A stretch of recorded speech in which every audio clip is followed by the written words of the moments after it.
मत्ती अध्याय 5।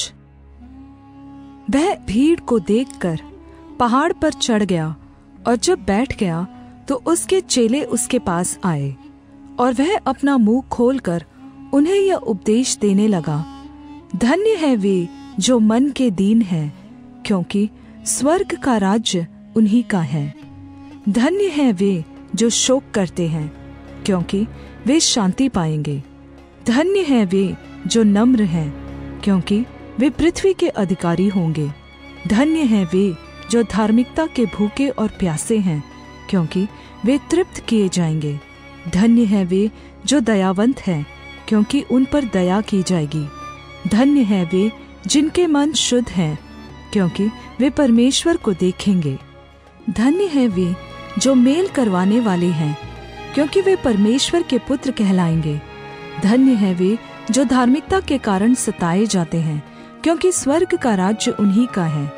धन्य हो तुम जब मनुष्य मेरे कारण तुम्हारी निंदा करे और सताए और झूठ बोल बोल कर तुम्हारे विरुद्ध में सब प्रकार की बुरी बात कहे। आनंदित और मगन होना, क्योंकि तुम्हारे लिए स्वर्ग में बड़ा प्रतिफल है, इसलिए कि उन्होंने उन भविष्यद्वक्ताओं को जो तुम से पहले थे इसी रीति से सताया था।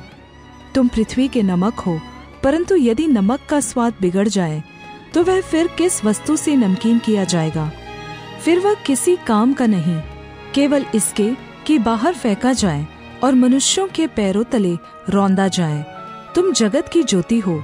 जो नगर पहाड़ पर बसा हुआ है वह छिप नहीं सकता, और लोग दिया जलाकर पैमाने के नीचे नहीं परंतु दीवट पर रखते हैं, तब उससे घर के सब लोगों को प्रकाश पहुंचता है। उसी प्रकार तुम्हारा उजियाला मनुष्यों के सामने चमके, कि वे तुम्हारे भले कामों को देखकर तुम्हारे पिता की जो स्वर्ग में है बड़ाई करें।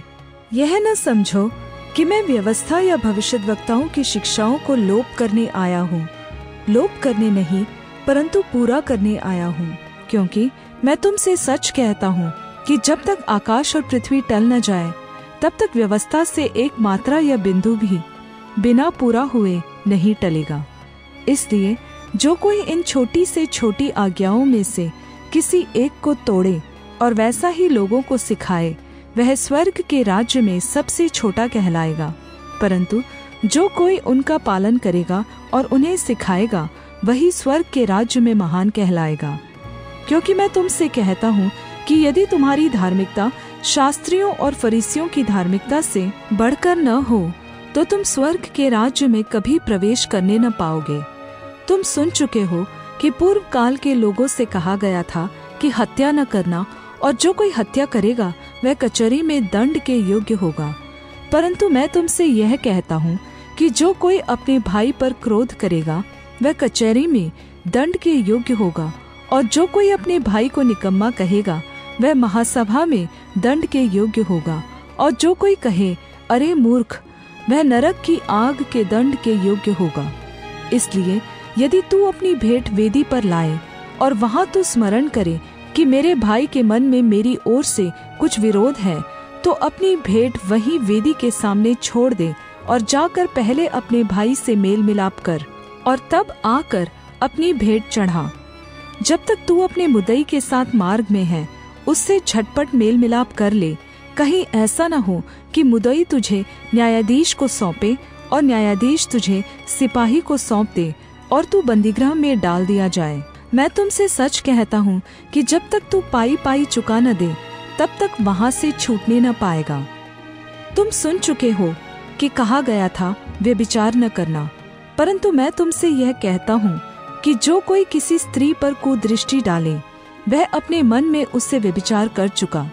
यदि तेरी दाहिनी आँख तुझे ठोकर खिलाए तो उसे निकाल कर अपने पास से फेंक दे, क्योंकि तेरे लिए यही भला है कि तेरे अंगों में से एक नाश हो जाए और तेरा सारा शरीर नरक में न डाला जाए।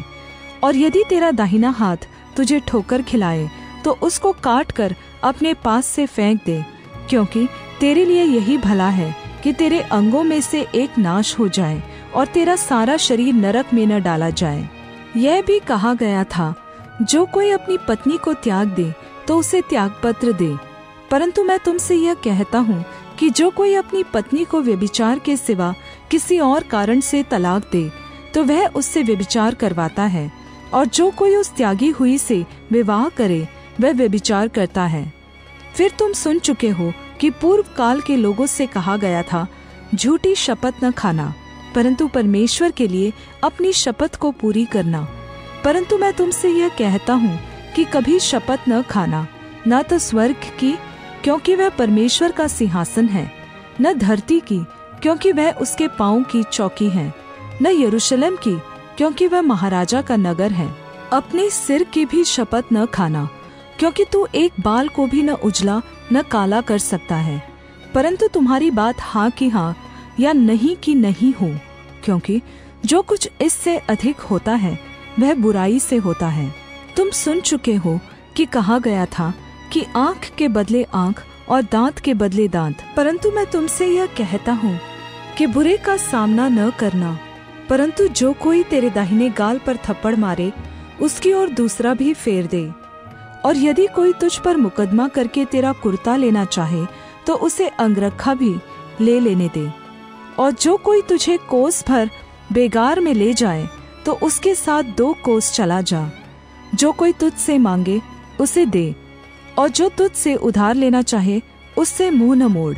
तुम सुन चुके हो कि कहा गया था कि अपने पड़ोसी से प्रेम रखना और अपने बैरी से बैर, परंतु मैं तुमसे यह कहता हूँ कि अपने बैरियों से प्रेम रखो और अपने सताने वालों के लिए प्रार्थना करो, जिससे तुम अपने स्वर्गीय पिता की संतान ठहरोगे, क्योंकि वह भलों और बुरों दोनों पर अपना सूर्य उदय करता है और धर्मी और अधर्मी पर मेह बरसाता है।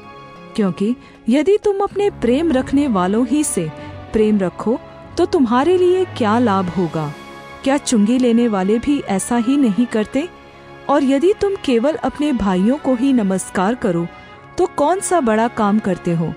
क्या अन्य जाति भी ऐसा नहीं करते? इसलिए चाहिए कि तुम सिद्ध बनो, जैसा तुम्हारा स्वर्गीय पिता सिद्ध है।